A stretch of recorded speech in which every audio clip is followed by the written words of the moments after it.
Hi, I'm Craig, and welcome to my underground lair, where I plot the rise and hopefully not demise of the new and improved VU League. I'm here working on recreating the secret sauce which has kept the VU League running so well for so many years, because VU didn't give me the recipe. First, a little history.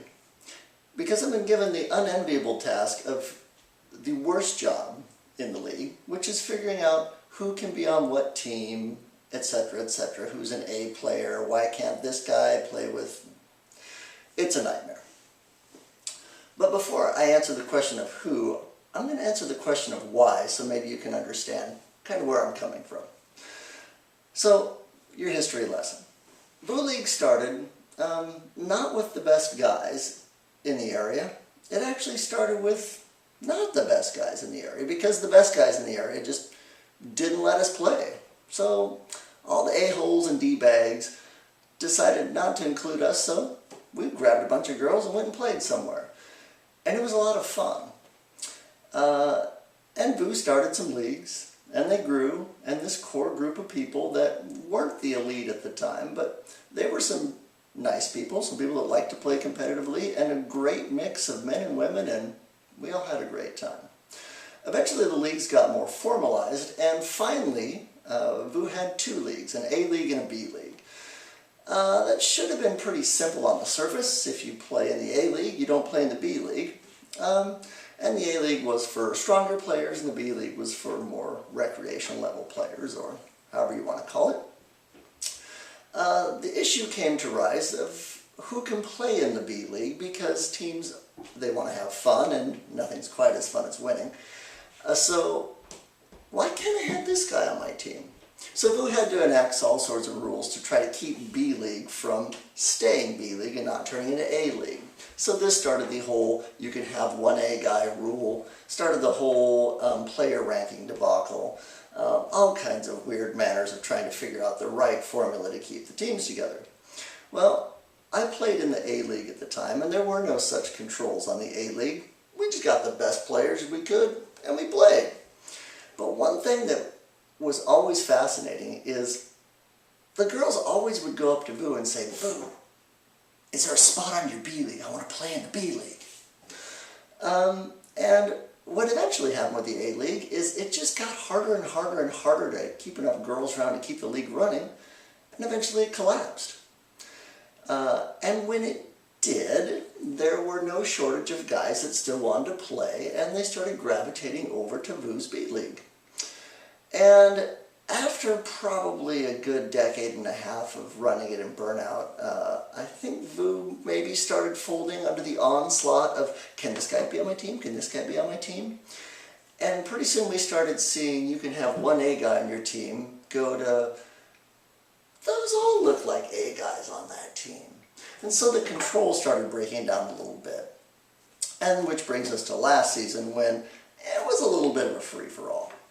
So back to the secret sauce, because what's important to me is that we continue this D-bag-free, sustainable co-ed league where people have fun and play good volleyball. And I don't want it to collapse or go away any more than you do. So the secret sauce that VU stumbled upon was actually girls just want to have fun. They don't want to play with D-bags. They want a chance to hit, and they want to have a chance to play defense. And in leagues where they get to do that, you'll see girls showing up and playing. And in leagues where they don't, you'll see some girls that want to be setters and some girls that just want to play defense. But I don't think we have the critical mass of girls in this city. If you take the 36 best guys in the city and make half of 12 teams, I don't know that you'll find 36 girls that want to play with those 36 guys once a week. So what we have done is now we're going into an artificial set of controls that we're going to try to use to keep the league enjoyable for everyone. And this is what VU's player ranking system actually morphed into and preserved the life of B League even when A Leagues died. Because you have to remember, as a girl, if I'm not having fun, there's a point where I'll just go play women's. Or I'll just go play NWA's reverse where I can play at the net. So what we end up doing is we actually end up artificially constraining the top level of guys so that there's more setting democracy and more chances to play defense because the offense isn't as terminal. And as a side benefit, there seems to be a correlation between male offensive power and male debaggery. So it's kind of nice to decouple those as well. So the secret sauce is we need to come up with team makeups that will allow us a sustainable league with enough women that come back and keep playing.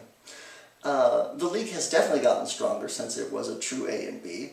Now it's a, I don't know if it's an A negative or a B positive or an AB or an oh shit, how are we going to keep all this together?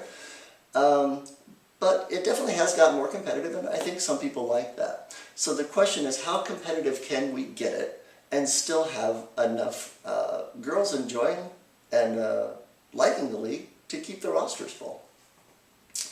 So we've had to kind of make a determination and take a stab at that.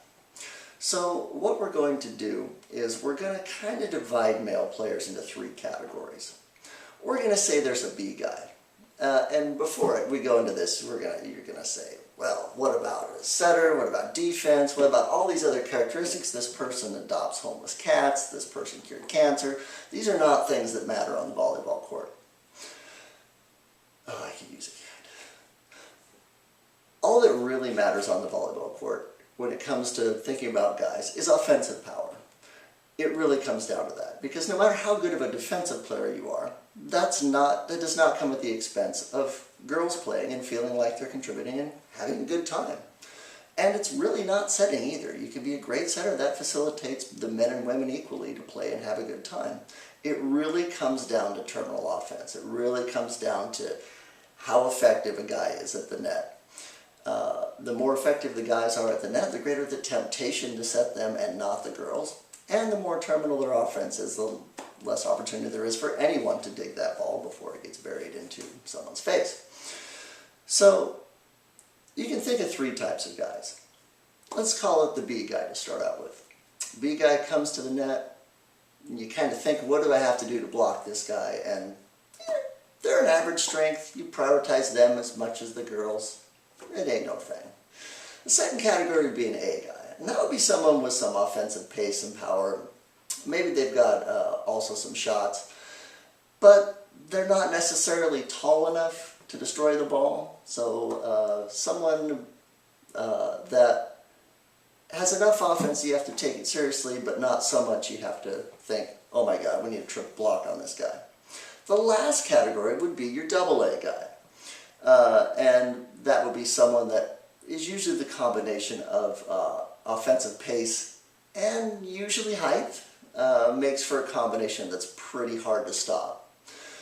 So the determination that I'm going to make is we're really going to try to not allow many AA players in the league. It just gets a little too hard to balance things with that going on. There are a couple exceptions, and I'm going to be put in that category. Exceptions would be people that probably fall in the category of hard to stop because they're tall and ugly enough at the net, but they're also the right fit for VU League. So either they have a personality that tends to fit well with everyone, or they just happen to be running the league and you have to put up with their shit. So currently there are only a couple individuals that fall in that category, me and I would say Derek Dunn. A guys, we have quite a smattering, and there are some, I would say, cusp A'ers that are pretty strong, if not bordering on too strong, but we have to make the cut somewhere, and that's where we're going to make it. So if your team has a player that has a AA guy, you must have a B guy. If your team does not have a AA guy, you do not need a B guy. You can have 3 A guys.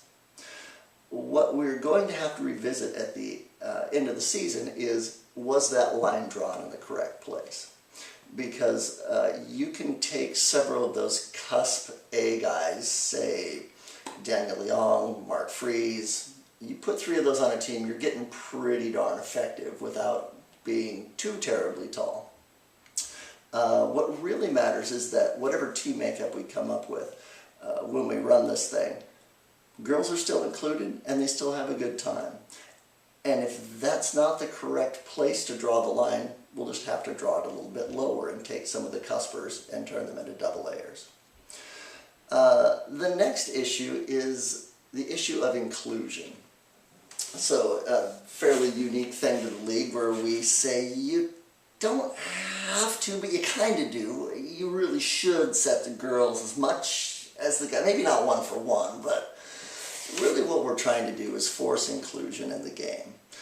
And so that means you understand why you're setting the girls. We're setting the girls because it gives everyone a chance to play, and it gives everyone a chance to play defense. It gives everyone a chance to be valued.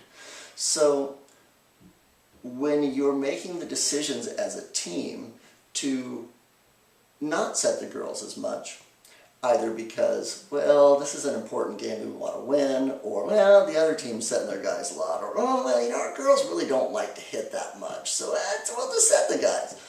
All those paths of rationale are straws on the camel's back that eventually lead to girls thinking, this just isn't fun. So what I don't want to be is the cop that has to come up and say, you're kind of setting your guys too much. Or, that guy that you want on your team, he's kind of... Understand why we're doing all this. And we're doing all this to preserve this league, keep it fun for a long time. So don't push it.